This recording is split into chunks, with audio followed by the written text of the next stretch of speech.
కన్వీనర్లో మేయర్గా శ్రీనివాస్ గారు, కొలగాని శ్రీనివాస్ గారు, డిప్యూటీ మేయర్గా వై సునీల్ గారు, అదేవిధంగా గౌరవ కార్పొరేటర్లు, గౌరవ కౌన్సిలర్స్ అందరం కూడా ఈరోజు పార్టీ ఆఫీస్ పోయి పార్టీ ఆఫీసు సందర్శించి ఈరోజు ఆ భాగ్యలక్ష్మి అమ్మవారి దర్శనం కోసం జరిగింది. మీ అందరూ తెలుసు భాగ్యలక్ష్మి అమ్మవారి శక్తి ఏందో ఇవాళ తెలంగాణ కాదు మొత్తం దేశమంతా తెలుసు. ఇలా ఒక శక్తివంతమైనటువంటి ప్రాంతం ఇది. ఆ తల్లి శక్తి ఇవాళ దేశమంతా వ్యాపించింది. నాకు ఆ కరీంనగర్ లో నా మహాశక్తి ఆ తల్లి, ఇక్కడ పాత బస్తీలోని నా భాగ్యలక్ష్మి అమ్మవారు. ఆ అమ్మవార్ల కరుణా కటాక్షంతోనే ఇప్పటివరకు ఎలాంటి ఆటంకాలు అడ్డంకులు లేకుండా ఎన్ని ఆటంకాలు వచ్చినా, ఎన్ని అవరోధాలు వచ్చినా, ఎన్ని కుట్రలు జరిగినా, ఎన్ని కుతంత్రాలు జరిగినా అక్కడ మహాశక్తి అమ్మవారు, ఇక్కడ ఈ భాగ్యలక్ష్మి అమ్మవారి యొక్క కరుణా కటాక్షలు నా మీద మా పార్టీ మీద ఉన్నాయి కాబట్టే అన్నింటిని తట్టుకొని ఇలా ఈ విజయ పరంపర కొనసాగిస్తున్నాం మేము.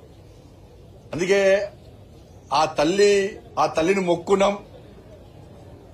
తల్లి మా అభ్యర్థులకు ఆశీర్వాదమి, మా అభ్యర్థులకు దేశము ధర్మము సమాజం అనే ఒక లక్ష్యంతో ఒక ఆలోచనతో సేవ చేయడానికి కమలం పూ గుర్తు మీద నరేంద్ర మోడీ గారి సారథ్యంలో, నితిన్ నబీన్ గారి యొక్క ఆధ్వర్యంలో, ఇక్కడ రామచంద్ర గారి నాయకత్వంలో వాళ్ళు పోటీ చేస్తున్నారు. ఒక మంచి ఆలోచన పోటీ చేస్తున్నారు. ఒక ఆశీర్వాదం ఈ తెల్లని చెప్పి ఆ రోజు మొక్కుకున్నాం. ఆ మొక్కు తీసుకోవడానికే ఈరోజు మా అందరి అభ్యర్థులతో, మా నాయకులతో అందరితో కలిసి ఈరోజు తల్లి దర్శనం చేసుకోవడం జరిగింది. చాలా పవర్ఫుల్ టెంపుల్. మళ్ళీ చెప్తున్నా, ఎప్పుడు ఎన్నికలు జరిగినా ఈ తెలంగాణ రాష్ట్రంలో వచ్చేది భారతీయ జనతా పార్టీ ప్రభుత్వము. భారతీయ జనతా పార్టీ ప్రభుత్వం వచ్చిన వెంటనే ఇలా ఈ భాగ్యలక్ష్మి అమ్మవారి టెంపుల్ ను గోల్డెన్ టెంపుల్ గా 100% మార్చుతాం. ఇలా పంజాబ్ లో స్వర్ణ దేవాలయం ఏ విధంగా ఉందో ఇలా ఈ తెలుగు రాష్ట్రాల్లో ఈ ప్రాంతంలో ఇలా భాగ్యలక్ష్మి అమ్మవారిని ఆ దేవాలయాన్ని గోల్డెన్ టెంపుల్ గా మార్చి తీర్థం.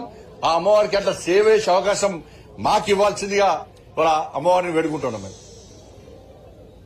ఎందుకంటే ఇక్కడ ఉన్నటువంటి హిందూ సమాజానికి రక్ష ఆ తల్లే. ఇక్కడ నుంచి ఇక్కడ గుండాల యొక్క ఎంఏం పార్టీ గుండాల యొక్క అరాచకాలు తట్టుకోలేక చాలా మంది హిందువులు వేరు.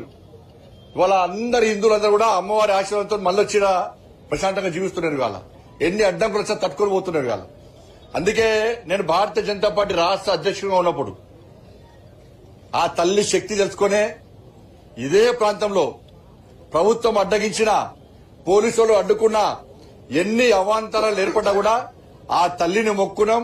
ఇదే గడ్డ మీద టైము, డేటు, ప్లేస్ చెప్పినాం. దాని ప్రకారం ఇదే గడ్డ మీద ప్రజా సంగ్రామ యాత్ర 2021 ఆగస్టు 28.